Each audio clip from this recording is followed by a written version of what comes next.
Hello friends, आप सभी का स्वागत है आपके अपने यूट्यूब चैनल कोरवाड़िया क्लासेस पर। तो दोस्तों, आज हम सीखेंगे त्रिभुज के बारे में। त्रिभुज यानी ट्राइएंगल। त्रिभुज, त्रिभुज जिसे इंग्लिश में हम क्या कहते हैं? ट्राइएंगल कहते हैं। तो ट्राइएंगल किसे कहते हैं? सबसे पहले आपको इसके बारे में जानकारी होनी चाहिए। तो इसके शब्दों में इसका अर्थ छिपा है। त्रिभुज यानी त्रि का अर्थ क्या होता है? तीन। त्रि का अर्थ क्या होता है? तीन। भुज का मतलब होता है भुजाएं। भुजाएं क्या? भुजाएं। त्रिक यानी तीन, भुज यानी भुजाएं।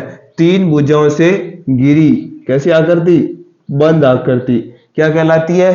त्रिभुज कहलाती है। तो ये इसकी डेफिनेशन हो जाएगी कि तीन भुजाओं से घिरी बंद आकृति क्या कहलाती है? त्रिभुज कहलाती है। तो ये इसकी क्या है? परिभाषा। अब भुजा किसे कहते हैं? एक देखो, जिस ये रेखाखंड है यही क्या कहलाता है? भुजा कहलाता है। एक भुजा, ये दूसरी भुजा और ये तीसरी भुजा। ये तीन भुजा होगी। ये पॉइंट ए, ये बी और ये सी। ये तीनों क्या है? भुजा है। इसके सामने वाली भुजा ए, बी के सामने वाली भुजा बी, सी के सामने वाली भुजा सी। तो ये ए बी सी ये तीनों क्या है? भुजा है। तो तीन भुजाएं, ये तीनों भुजाओं से घिरी कैसी आकृति? बंद। चारों तरफ से क्या है? ये बंद है। चारों तरफ से बंद है, इसलिए इसको क्या कहेंगे? तीन भुजाओं से घिरी बंद आकृति क्या कहलाती है? त्रिभुज कहलाती है। तीन भुजाओं से घिरी बंद आकृति क्या कहलाती है? त्रिभुज कहलाती है। सबसे पहले आपके दिमाग में यह आ जाना चाहिए। तो इसकी डेफिनेशन आप क्या लिखोगे कि तीन भुजाओं से घिरी बंद आकृति क्या कहलाती है? त्रिभुज कहलाती है। तो ये इसकी क्या हो जाएगी? डेफिनेशन हो जाएगी। सबसे पहले तो आपके दिमाग में ये आ गया। उसके बाद में आपके दिमाग में आनी चाहिए त्रिभुज जो होता है, त्रिभुज में कुल अवयव।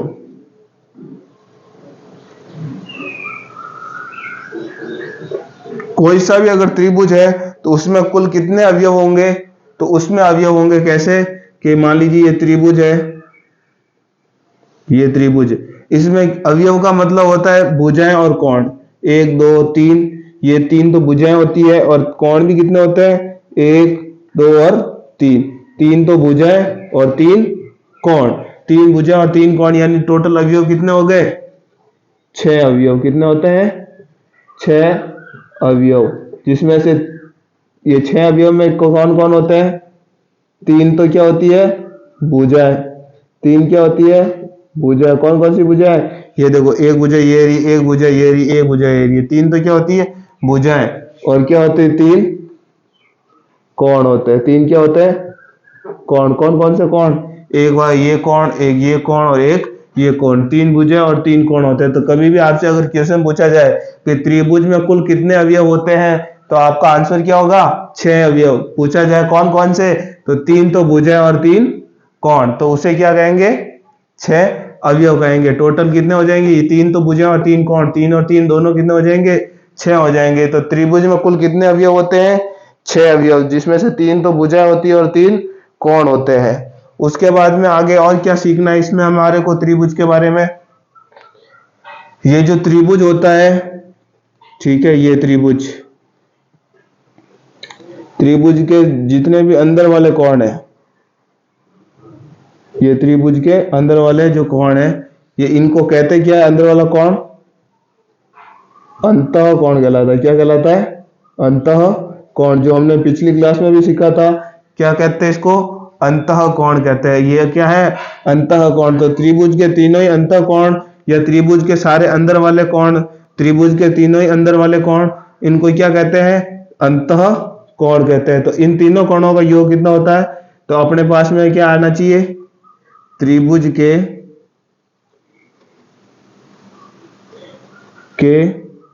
तीनों कोणों का योग कितना होता है? कल भी हमने सीखा था वीडियो में। बताइए, त्रिभुज के ये अंदर वाले तीनों कोण हैं, इन तीनों कोणों को जोड़ दे। मान लीजिए ये है ए, ये है बी, ये है सी। ये तीनों कोण, इन तीनों कोणों को अगर हम जोड़ दें, कोण ए प्लस ये कोण बी प्लस कोण सी, इन तीनों को जोड़ दे तो कितना आएगा? त्रिभुज के हमेशा अंदर वाले कोणों का योग होता है 180 डिग्री। कितना होता है? 180। यानी तीनों कोण तीनों अलग अलग हो सकते हैं, कोई से भी कोण हो सकता है, लेकिन जैसे इन तीनों को जोड़ेंगे इनका योग कितना आ जाएगा? 180। इसका मतलब क्या हो गया? त्रिभुज के तीनों कोणों का योग कितना होता है? 180 डिग्री होता है। त्रिभुज के तीनों कोणों का योग कितना होता है? 180 डिग्री होता है। तो तीनों अंतःकोणों का योग 180 होता है। तो आगे वाला क्वेश्चन अपना क्या होगा? त्रिभुज के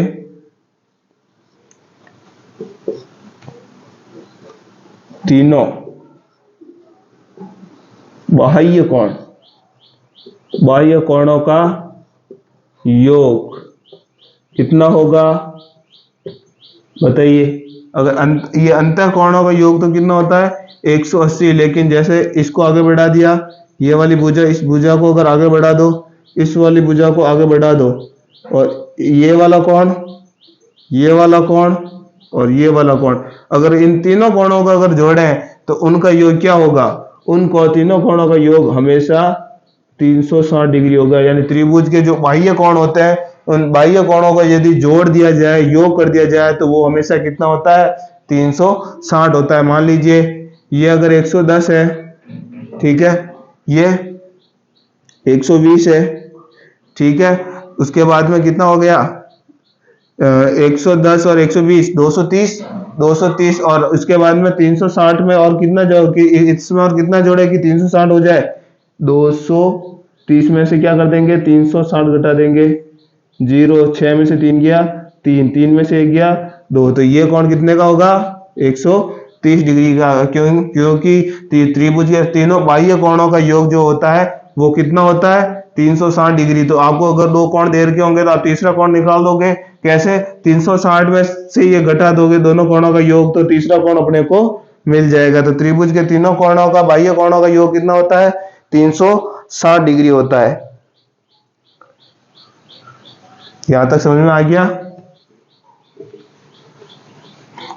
ठीक है, आगे बढ़े। एक चीज आपको ध्यान रखनी है कि त्रिभुज के जो है ये दो भुजा है,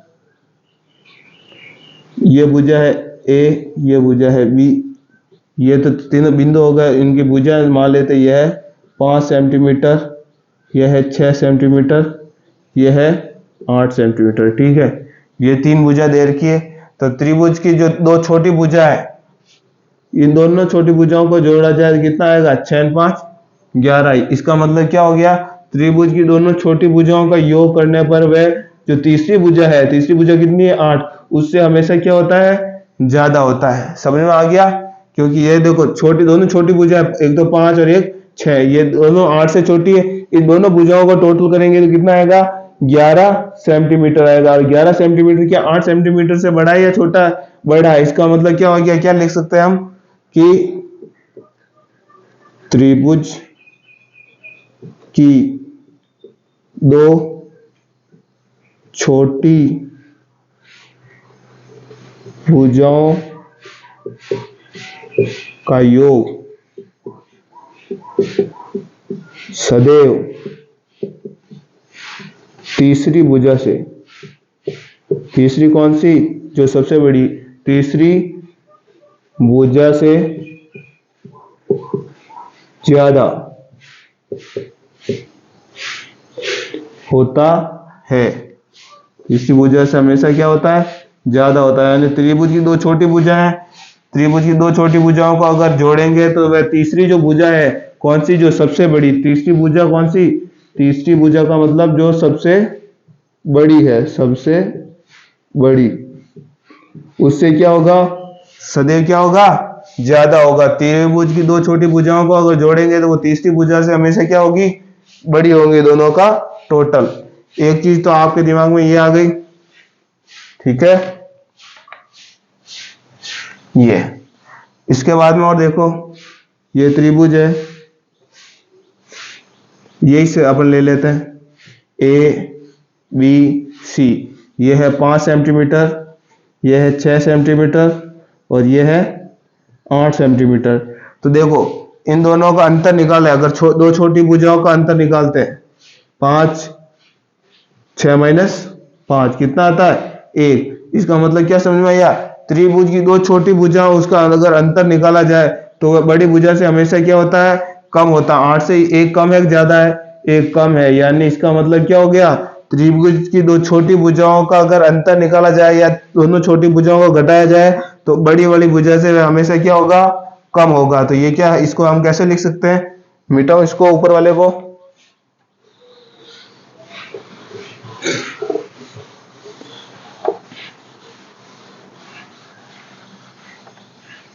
क्या लिख सकते हैं, इसको हम लिख सकते हैं कि त्रिभुज के की दो छोटी भुजाओं का अंतर तीसरी कौन सी, जो सबसे बड़ी है, सबसे बड़ी भुजा से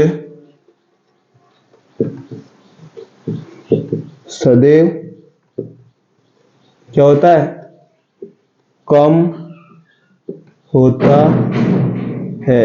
समझ में आ गया कि त्रिभुज की दो छोटी भुजाएं, ये दो छोटी भुजाओं का अंतर, इन दोनों का अंतर निकाल दिया कितना, या 1 सेंटीमीटर, जो होगा वो तीसरी भुजा, तीसरी कौन सी, जो सबसे बड़ी, उस भुजा से सदैव क्या होगा, कम होगा। क्या होगा, कम होगा। तो इस तरीके से कोई स्टेटमेंट में पूछ लिया जाए तो आपको क्या करना है, ये ध्यान में रखना है। तो यहां तक आपको समझ में आ गया, इसको मिटा देता हूं।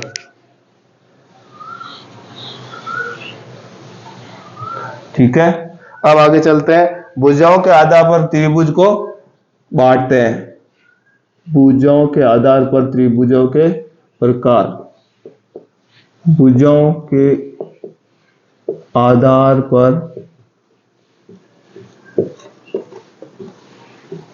त्रिभुज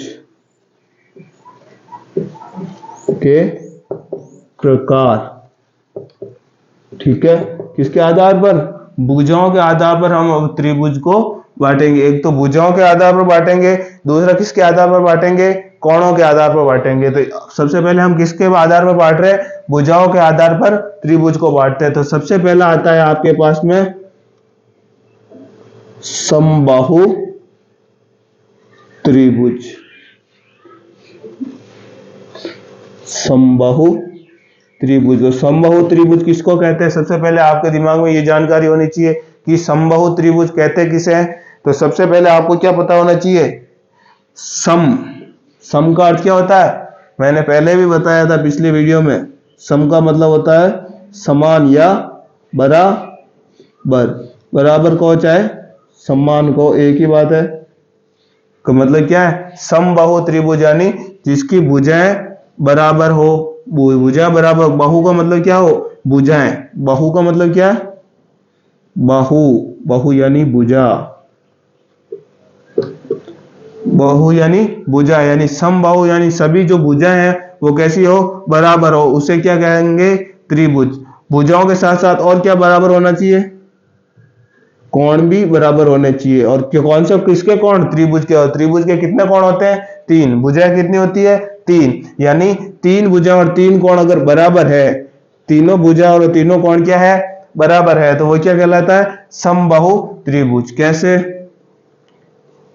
ये आपका समबाहु त्रिभुज, मान लीजिए ये 5 सेंटीमीटर है, ठीक है, ये भी कितना होगा, 5 सेंटीमीटर होगा, ये भी कितना होगा, 5 सेंटीमीटर होगा। तो तीनों भुजा कैसी है, बराबर है। कौन से त्रिभुज में, त्रिभुज ए बी सी में तीनों ही भुजा कैसी है, बराबर है। तीनों भुजा बराबर है तो तीनों कोण भी कैसे होंगे, बराबर होंगे। तीनों कोण भी कैसे होंगे, बराबर होते हैं। और त्रिभुज के तीनों कोणों का योग कितना होता है, त्रिभुज के अंदर वाले जो तीनों कोण हैं उनका योग कितना होता है, 180। और अपने को क्या चाहिए, तीनों कोण कैसे चाहिए, बराबर, यानी एक जैसे होने चाहिए। तो इसको क्या कर देंगे, 3 भाग चाहिए इसके, तो 3 से डिवाइड कर देंगे, 3 से काटेंगे, कितनी बार कटेगा, 3 छंग 18, बच गया 0, और ये वाला आगे 0 उतर जाएगा, 60 डिग्री। तो प्रत्येक कोण कितने का डिग्री का हो जाएगा, 60 डिग्री का। तो ये भी 60 डिग्री का होगा, ये भी 60 डिग्री का होगा, ये भी 60 डिग्री होगा। इससे क्या समझ में आया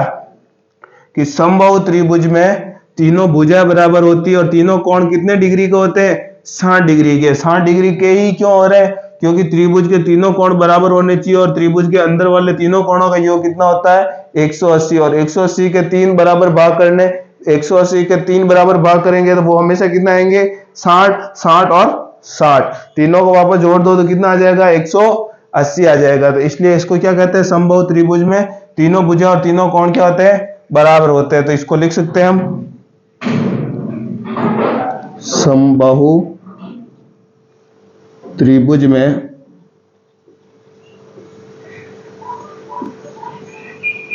तीनों भुजाएं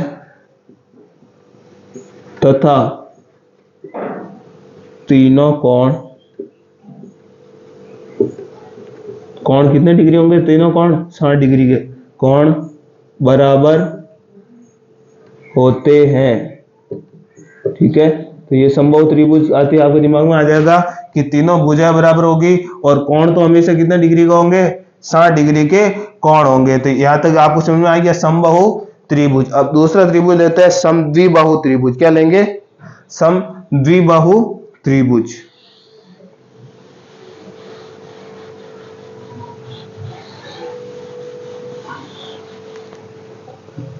दूसरा लेंगे समद्विबाहु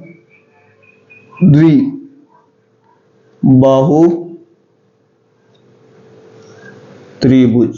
दूसरा क्या लेंगे? समद्विबाहु त्रिभुज। क्या होता है समद्विबाहु त्रिभुज? सम का मतलब, सम आते अपने दिमाग में क्या आएगा? समान। सम आते क्या आएगा? समान। द्वि यानी दो। द्वि का मतलब क्या होता है? दो। बहु यानी क्या होता है? बहु यानी भुजा। बहु का अर्थ क्या होता है? भुजा होता है। यानी समान दो भुजाएं हो उसे, उस त्रिभुज को क्या कहेंगे? समद्विबाहु त्रिभुज। समान दो भुजाएं हो ऐसे त्रिभुज को समद्विबाहु त्रिभुज कहते हैं। इसका अर्थ क्या हुआ कि क्या, कैसे निकालेंगे इसको? कि ऐसा कुछ त्रिभुज होगा, ठीक है, ऐसा त्रिभुज होगा जिसकी दो भुजाएं एक जैसी होगी। दो भुजाएं कैसी होगी? बराबर होगी। मान लीजिए ये 5 सेंटीमीटर है तो इसके सामने वाली ये भी कितनी होगी? 5 सेंटीमीटर होगी। और ये वाली कोई सी अलग होगी। ये कौन सी, कैसे ले लेते हैं? 6 सेंटीमीटर ले लेते हैं। यानी दो भुजाएं बराबर होगी। दो भुजाएं और साथ ही साथ और क्या बराबर होना चाहिए? कोण। कोण भी कितने? अगर दो भुजा बराबर है तो दो कोण भी बराबर होने चाहिए। और आपको अगर दिमाग में अगर हो, पहले कहीं जानकारी हो, तो अगर भुजा अगर बराबर है तो भुजाओं के सामने वाले जो कोण होंगे, ये वाला, इसके सामने कौन सा है? ये। क्योंकि ये दोनों भुजाएं क्या है? समान है। तो ये दोनों कोण भी क्या होंगे? समान होंगे। मान लीजिए ये अगर 30 डिग्री का है तो ये भी कितने डिग्री का होगा?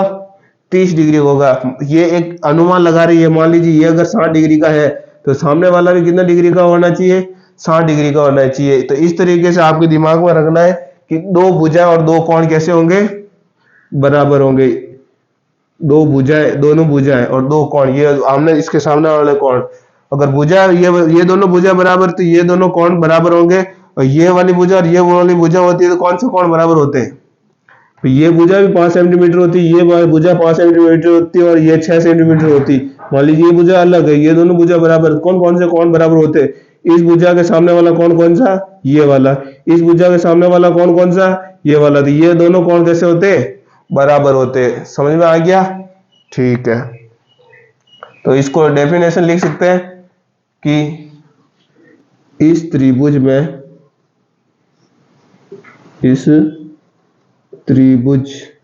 में दो भुजाएं तथा भुजाओं के, कौन सी भुजा? जो दो भुजाएं और भुजाओं के सामने वाले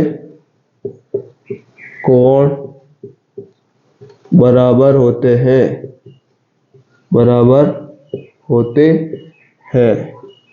समझ में आ गया? समद्विबाहु यानी दो भुजा और दो कोण कैसे होंगे? दो कोण बराबर होंगे। दो भुजा और दो कोण। तो दो भुजाएं कौन कौन सी होगी? अगर मान लीजिए ये दो भुजा है तो उन दोनों के, इस भुजा के सामने वाला कोण ये, इस भुजा के सामने वाला कोण ये, दोनों भी कैसे होंगे? बराबर। मान लीजिए अगर इसको 45 मान देते हैं तो ये वाला भी कितना होना चाहिए? 45 होना चाहिए। तब उसको क्या कहेंगे? समद्विबाहु त्रिभुज कहेंगे। क्या कहेंगे? समद्विबाहु। इसकी डेफिनेशन क्या हो जाएगी? ऐसा त्रिभुज जिसमें दो भुजाएं तथा भुजाओं के जो सामने वाले कोण, ये भुजाओं के अगर दो भुजा समान है तो उनके सामने कितने कोण होंगे? दो कोण ही होंगे। और वो दोनों कोण कैसे होने चाहिए? बराबर होने चाहिए। कैसे होने चाहिए? बराबर होने चाहिए। तो उनको क्या कहेंगे? समद्विबाहु त्रिभुज कहेंगे। क्या कहेंगे? समद्विबाहु त्रिभुज कहेंगे। और यह हमने क्या देखा? एक चीज वो भी लिख लेते हैं। हमने यहां देखा कि दो समान भुजाओं के सामने वाले कोण भी समान होते हैं। समान होते हैं। दो कोई आवश्यक नहीं, दो कोई आवश्यक नहीं। यहां क्या कहेंगे? समान भुजा है तो समान भुजाओं के सामने वाले जो कोण होंगे वो हमेशा कैसे होंगे? समान होंगे। यदि भुजाएं समान है, भुजाएं समान है तो भुजाओं के सामने वाले कोण भी क्या होंगे? समान होते हैं। मान लीजिए ये भी 5 सेंटीमीटर अगर होता तो ये कोण भी कैसा होता? समान हो जाता। तीनों कोण कैसे हो जाते? समान हो जाते। तो जितना कितना जितनी भुजाएं समान होती है उन भुजाओं के सामने वाले कोण भी कैसे होते हैं? एक जैसे होते हैं। एक 45 है, दूसरा 45 होगा, तीसरा भी क्या होगा?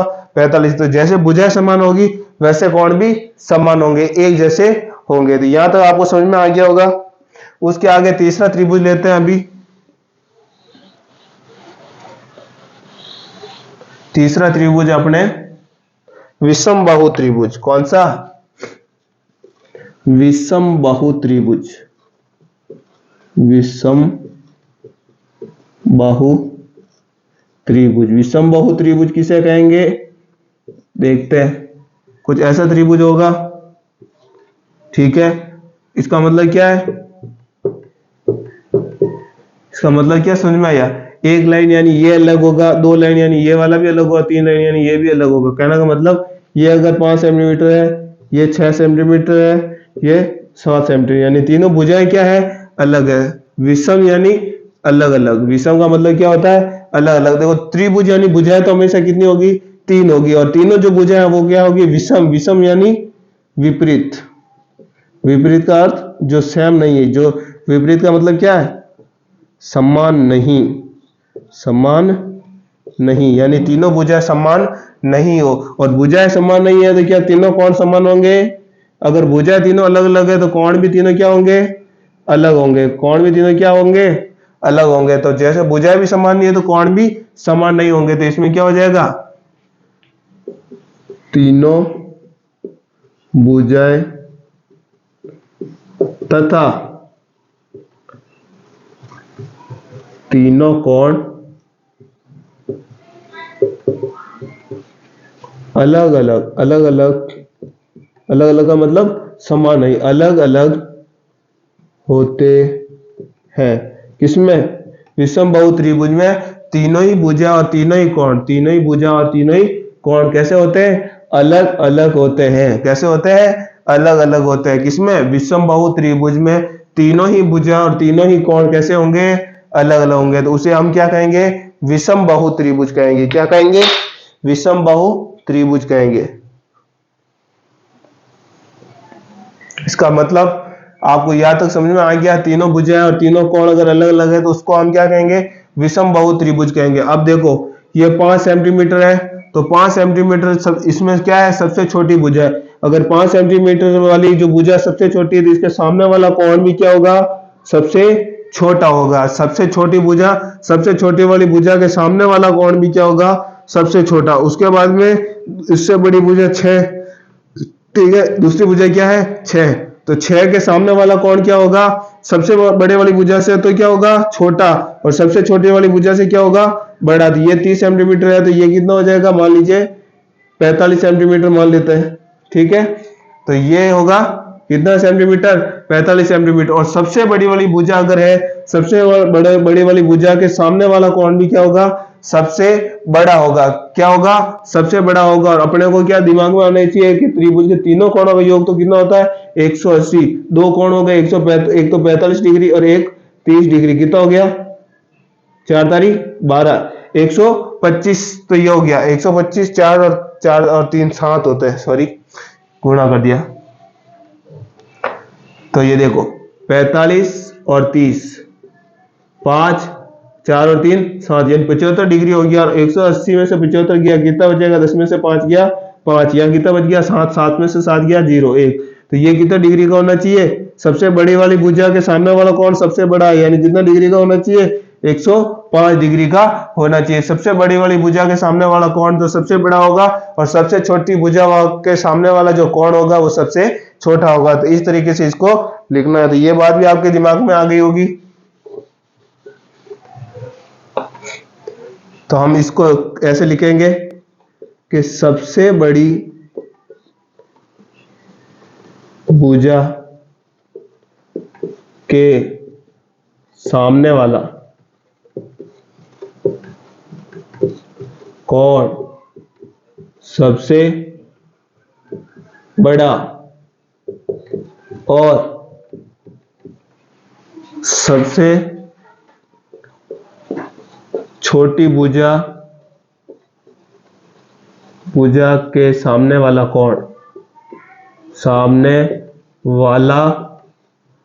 कोण सबसे छोटा होगा, सबसे छोटा होगा। समझ में आ गया? यदि भुजा सबसे बड़ी है तो कोण भी क्या होगा? सबसे बड़ा होगा। और भुजा सबसे छोटी है तो उसके सामने वाला कोण भी क्या होगा? सबसे छोटा होगा। समझ में आ गया? सबसे बड़ी वाली भुजा के सामने वाला कोण तो सबसे बड़ा, और सबसे छोटी भुजा के सामने वाला कोण क्या होगा? सबसे छोटा होगा। आपको अगर ऐसा ना दिया जाए और अगर कोण दिए जाए तो भुजा बता सकते हो सबसे बड़ी भुजा कौन सी होगी और सबसे छोटी भुजा कौन सी होगी। कैसे पता चलेगा? यदि कोण सबसे बड़ा है तो इसके सामने वाली जो भुजा है ये भी क्या होगी? सबसे बड़ी होगी। तो इसका विपरीत भी निकाल सकते हैं। भुजा की जगह आप कोण लिख सकते हैं, और कोण की जगह क्या लिख सकते हैं? भुजा लिख सकते हैं। तो अगर कोण सबसे बड़ा है तो उसके सामने वाली भुजा क्या होगी? सबसे बड़ी होगी। ये सबसे छोटा वाला कोण है, सबसे छोटा वाला कोण है, तो इसके सामने वाली जो भुजा होगी वो भी क्या होगी? सबसे छोटी होगी। यानी इसका मतलब शॉर्टकट में कैसे लिख सकते हैं? ऐसे लिख सकते हैं, अगर भुजा सबसे बड़ी है तो इसके सामने वाला कोण क्या होगा? सबसे बड़ा होगा। इसका विपरीत भी हो सकता है, ये क्या होगा? सबसे बड़ा होगा। ठीक है, और इसको विपरीत भी हो सकता है। विपरीत का मतलब अगर कोण सबसे बड़ा है यानी वो सामने वाली जो भुजा होगी वो भी क्या होगी? सबसे बड़ी होगी। और भुजा अगर सबसे छोटी है तो इसके सामने वाला जो कोण होगा, भुजा के सामने वाला कोण, वो भी क्या होगा? सबसे छोटा होगा। ऐसे भी कह सकते हैं कि जो मान लीजिए सबसे छोटा कोण है, क्या है? सबसे छोटा कोण है, तो सबसे छोटा कोण के सामने वाली जो भुजा होगी वो भी क्या होगी? सबसे छोटी होगी। समझ में आ गया? भुजा सबसे बड़ी तो कोण भी सबसे बड़ा, और भुजा सबसे छोटी तो कोण भी सबसे छोटा। कोण सबसे बड़ा यानी भुजा सबसे बड़ी, कोण सबसे छोटा यानी भुजा सबसे छोटी। इस तरीके से आपके दिमाग में रखना है। समझ में आ गया? आगे चले। यह सीखा हमने भुजाओं के आधार पर त्रिभुज के प्रकार। किसके आधार पर? भुजाओं के आधार पर। अब हमारे को देखना आगे किसके बारे में? कोणों के आधार पर। किसके आधार पर? कोणों के आधार पर। कोणों के आधार पर त्रिभुज के प्रकार देखने। किसके आधार पर देखने? कोणों के आधार पर। तो कौन कौन से कोण होते हैं? सबसे पहला देखेंगे हम न्यून कोण। न्यून कोण त्रिभुज। कौन सा कोण त्रिभुज देखेंगे? न्यून कोण त्रिभुज देखेंगे। न्यून कोण त्रिभुज का मतलब क्या होता है? ये तो आपने पिछले वीडियो में सीख लिया था। पिछले जो हमने वीडियो देखे थे कोण, उस वीडियो में आपने सीखा था न्यून कोण क्या होता है। तो न्यून कोण का मतलब होता है 0 डिग्री से बड़े, ठीक है, 0 डिग्री से तो बड़े और 90 डिग्री से छोटे। ऐसा अगर कोण है तो वो कोण क्या कहलाता है? न्यून कोण। यानी ये तो 90 डिग्री, ये 0 डिग्री, ये कितना है? 90 डिग्री। इनके बीच में जो भी कोण बनते हैं 0 से 90 के बीच में, वो सारे कोण क्या कहलाते हैं? न्यून कोण कहलाते हैं। यानी 0 से तो बड़े होने चाहिए और 90 से छोटे होने चाहिए। 0 से बड़ा मतलब 1 डिग्री, 2 डिग्री, 90 से छोटा यानी 89, 88, 87। इस तरीके से ये जितने भी कोण है ये सारे कोण क्या कहलाते हैं? न्यून कोण। तो त्रिभुज के अगर तीनों कोण 0 डिग्री से बड़े और 90 डिग्री से छोटे तो ऐसे कोणों को क्या कहेंगे? न्यून कोण त्रिभुज कहेंगे। ये समझ में आ गया आपके? कैसे? सबसे पहले तो न्यून कोण दिमाग में होना चाहिए। न्यून कोण कहते हैं किसे? तो न्यून कोण का मतलब होता है 0 डिग्री से तो बड़ा और 90 डिग्री से छोटा। तो 0 डिग्री से बड़े और 90 डिग्री से छोटे कोण बनते हैं त्रिभुज के तीनों। क्यों? त्रिभुज का यानी 3 भुजा, और 3 भुजा यानी कोण भी कितने होंगे? 3 कोण होंगे। ये एक कोण, ये दूसरा कोण और ये तीसरा कोण। तो ये क्या कहता है? न्यून कोण त्रिभुज। ये न्यून कोण यानी तीनों ही कोण कैसे होने चाहिए? 0 से बड़े और 90 से छोटे। यानी ये जो तीनों कोण है ये 0 डिग्री से तो बड़े होने चाहिए और 90 डिग्री से क्या होने चाहिए? छोटे होने चाहिए। तो ऐसा त्रिभुज क्या कहलाएगा? न्यून कोण त्रिभुज। तो 90 से छोटे कौन से कोण हो सकते हैं? देखते हैं। ये त्रिभुज है,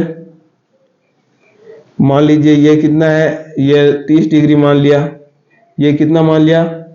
60 डिग्री। तो ये कितना हो जाएगा? 90 डिग्री। क्योंकि त्रिभुज के तीनों कोणों को अगर मिला दे तो वापस कितना होना चाहिए? हमेशा 180 डिग्री होना चाहिए। तो तीनों कोणों का योग कितना होगा? 180 डिग्री होगा। लेकिन अपना कंडीशन क्या ले रखी हमने, वो ध्यान में रखनी। हमने क्या दे रखा? 0 से तो बड़ा होना चाहिए और 90 से छोटा होना चाहिए। तो यहाँ क्या आ गया? 90। तो ये कौन सा त्रिभुज नहीं होगा? न्यून कोण त्रिभुज नहीं होगा, क्योंकि तीनों कोण जो है 90 से क्या होने चाहिए? छोटे होने चाहिए। और ये 90 के बराबर भी नहीं होना चाहिए। अगर 90 के बराबर आ गया तो वो न्यून कोण त्रिभुज नहीं कहलाएगा। तो ये 90 डिग्री यहाँ पर आ गया, यानी कौन सा त्रिभुज नहीं है? ये न्यून कोण त्रिभुज नहीं है। तो उसके लिए हमारे को क्या करना होगा?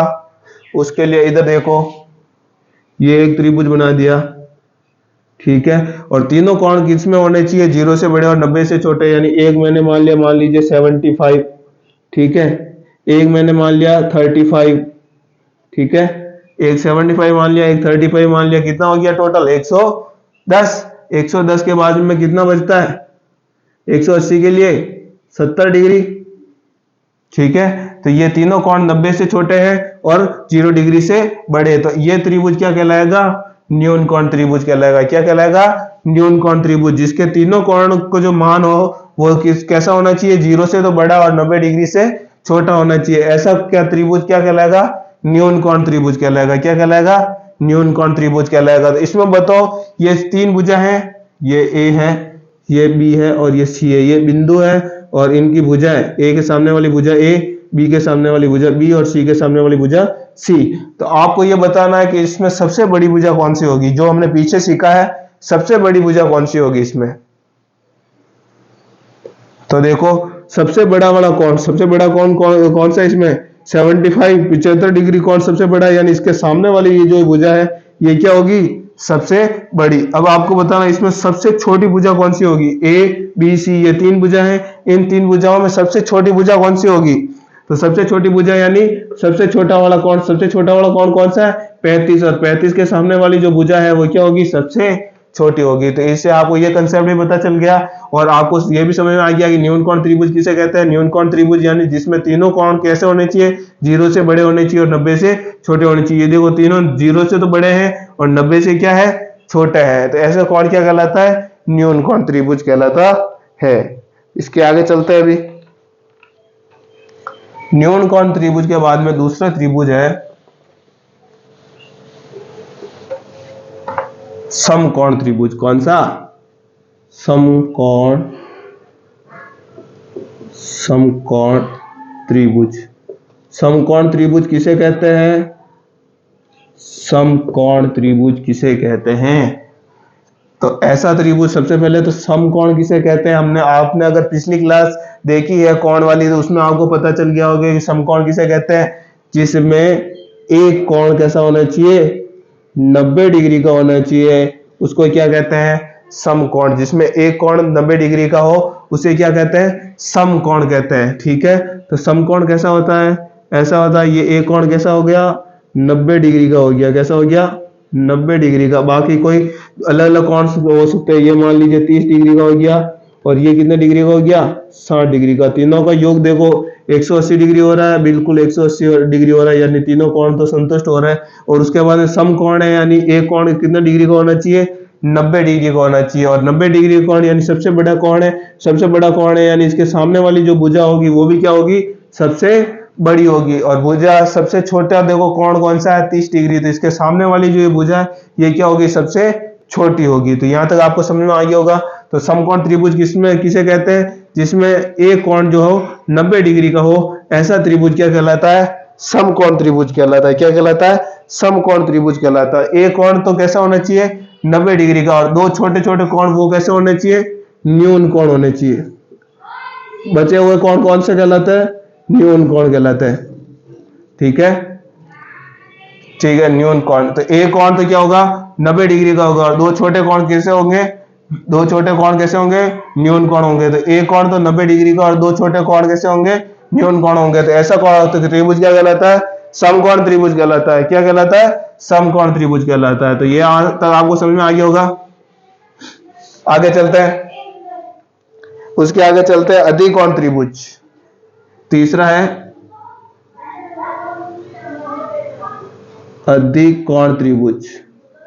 तीसरा कौन सा है, अधिकोण त्रिभुज। अधिकोण त्रिभुज का मतलब, जिसमें अधिकोण का मतलब क्या था, अधिकोण यानी 0 से तो बड़ा, 0 से बड़ा या 90 से, 90 डिग्री से तो बड़ा और 180 डिग्री से छोटा कोण क्या कहलाता है, अधिकोण कहलाता है। क्या कहलाता है, 90 डिग्री से तो बड़ा, 90 डिग्री से तो बड़े और 180 डिग्री से छोटे कोण क्या कहलाते हैं, अधिकोण कहलाते हैं। और ऐसा बनने वाला जो त्रिभुज है जिसमें एक कोण जो हो कितना, एक कोण कितना होना चाहिए, 90 से बड़ा और 180 से छोटा, और उसको क्या कहेंगे, अधिकोण त्रिभुज। तो एक कोण तो कितना होना चाहिए, 90 से बड़ा और 180 से छोटा, और बाकी के जो दो बचे ना वो दो कैसे होने चाहिए, न्यून कोण होने चाहिए। न्यून कोण का मतलब समझ गए, न्यून कोण का मतलब 0 डिग्री से तो बड़ा होना चाहिए और 90 डिग्री से छोटा होना चाहिए। तो ऐसे कोण क्या कहलाते हैं, अधिकोण त्रिभुज, जिसमें एक कोण कैसा होना चाहिए, 90 से बड़ा और 180 से छोटा, और बाकी के जो दो कोण बचते हैं वो कैसे होने चाहिए, 0 से 90 डिग्री के बीच में, यानी न्यून कोण होने चाहिए। तो ऐसा जो बनता है उसको पूरे को मिलाकर के ये दोनों कंसेप्ट अगर लग जाते हैं, एक कोण 90 से बड़ा है और दो कोण 0 से बड़े और 90 से छोटे हैं, तो इस ऐसे कोण को क्या कहते हैं, अधिकोण त्रिभुज कहते हैं। ऐसे त्रिभुज को क्या कहते हैं, अधिकोण त्रिभुज। तो कैसे, ये इस तरीके का त्रिभुज होगा जिसमें एक कोण तो है 90 से बड़ा और 180 से छोटा, यानी 120 डिग्री। ठीक है, एक कोण तो बड़ा होगा, दो कोण क्या होंगे, न्यून कोण। न्यून कोण का मतलब 0 से बड़े और 90 डिग्री से छोटे। तो कौन कौन से हो जाएंगे, तो ये हो जाएगा मान लीजिए 30 डिग्री। ठीक है, ये हो गया 30 डिग्री, यानी 120 और 30 कितना हो गया, 150, 150 और यहाँ पर कितना आ जाएगा, 30 डिग्री। यानी दो तो कोण न्यून कोण होने चाहिए और एक कोण क्या होना चाहिए, अधिक कोण होना चाहिए। एक अधिक कोण का मतलब 90 से तो बड़ा होना चाहिए और 180 से छोटा होना चाहिए। तो ऐसा कोण क्या कहलाएगा, अधिकोण त्रिभुज। ये जो त्रिभुज बन रहा है ये कौन सा त्रिभुज कहेंगे, इसको हम अधिकोण त्रिभुज कहेंगे। क्या कहेंगे, अधिकोण त्रिभुज। समझ में आ गया। तो अब आपको अगर यहां से ही समझ में आ जाता है तो यहां से अपने को इतना डेफिनेशन याद करने की या देखने की जरूरत ही नहीं।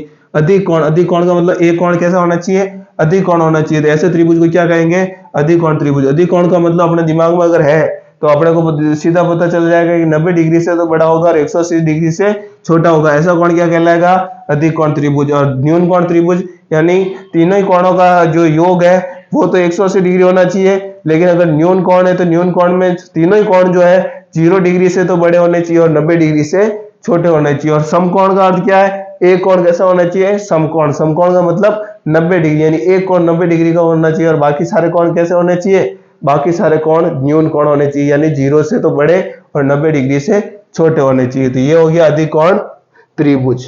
ठीक है,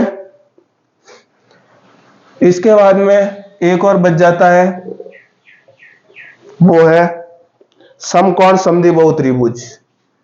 ठीक है, समकोण समद्विबाहु, समकोण समद्विबाहु त्रिभुज।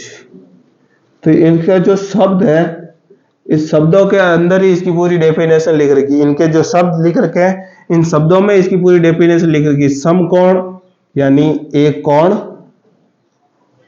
कैसा होना चाहिए, समकोण का अर्थ 90 डिग्री, एक कोण समकोण होना चाहिए। उसके बाद में समद्विबाहु, सम का अर्थ क्या है, समान, सम का अर्थ क्या है, समान, द्वि यानी दो, द्वि का अर्थ क्या होता है, दो, बहु यानी भुजा, बहु का अर्थ क्या है, भुजा हो, तो ऐसा त्रिभुज क्या कहलाता है, समद्विबाहु त्रिभुज कहलाता है। क्या कहलाता है, समद्विबाहु त्रिभुज कहलाता है।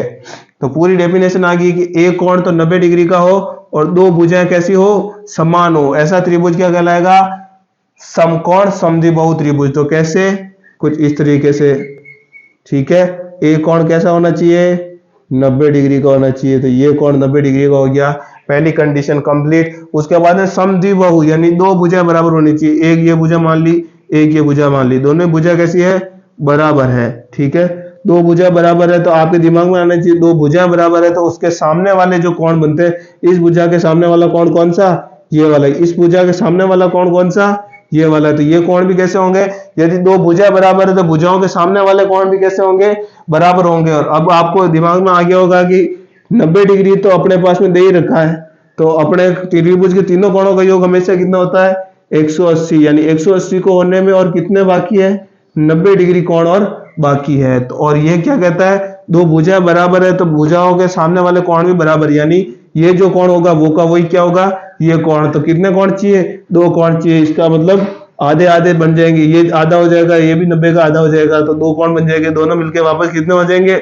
90 डिग्री हो जाएंगे। तो 90 का आधा कितना होता है, 45, तो ये भी कोण कितने का होगा, 45 डिग्री का, ये भी कोण कितने का होगा, 45 डिग्री, ये 45 और 45 कितना हो जाएगा, 90 डिग्री, 90 और 90 वापस कितना हो जाता है, 180। त्रिभुज के तीनों कोणों का योग 180, एक 90 है, दो भुजा बराबर, तो भुजाओं के सामने वाले कोण भी क्या होंगे, बराबर होंगे। तो ऐसा त्रिभुज क्या कहलाता है, समकोण समद्विबाहु त्रिभुज कहलाता है। क्या कहलाता है, समकोण समद्विबाहु त्रिभुज कहलाता है। तो यहां तक आपके समझ में आ गया होगा।